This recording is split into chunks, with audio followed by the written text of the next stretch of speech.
হিসিলুদা, ওই দেখ সোনাদা আজকেও দিনে দুপুরে মাল খেয়ে বাড়ি যাচ্ছে। প্রীতম, ডাক মালটাকে। আরে না, আবার এসে ভুলভাল প্রশ্ন করবে। আরে করুক প্রশ্ন, আজ জিকে পড়ে এসছি, সব প্রশ্নের উত্তর দিয়ে দেবো। বলছিস? হ্যাঁ। ও সোনাদা, একটু শোনো এদিকে।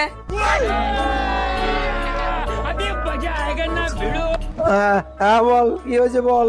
আবে শালা, তোর না বাড়িতে বউ বাচ্চা আছে, আর তুই প্রতিদিন দিনে দুপুরে মাল খেয়ে বাড়ি বেরিস? শালা মাতাল। কি রে রিতম, মালটা তো আজ কোনো প্রশ্ন করলো না। সিলুদা, আমার মনে হয় তুই যে আজকে জিকে পড়ে এসছিস এটা সোনাদা জানতে পেরে গেছে। ও তাই?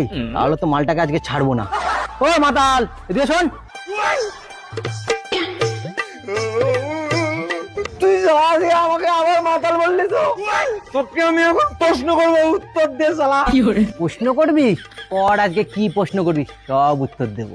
আচ্ছা তাই, ঠিক আছে বল। তুই অলিম্পিকে দৌড়াচ্ছিস 100 মিটার দৌড়, তুই থার্ড পজিশনে ছিলিস, সেকেন্ড পজিশনকে দৌড়ে টপকে গেলি, বল তাহলে তোর রেজাল্ট কি হবে? এটা সোজা উত্তর, আমি ফার্স্ট হব। তুমি হচ্ছে একটা আসছো কেলানি। তুমি যদি সেকেন্ড পজিশনকে টপকে যাও তাহলে তো তুমি সেকেন্ড পজিশনই হবা নাকি?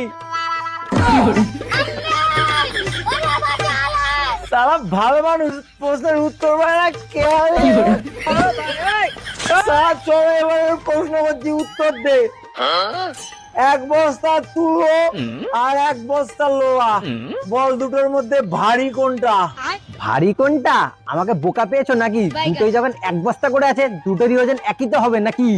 না, ভুল উত্তর। তুলোর ওজন বেশি ছিল।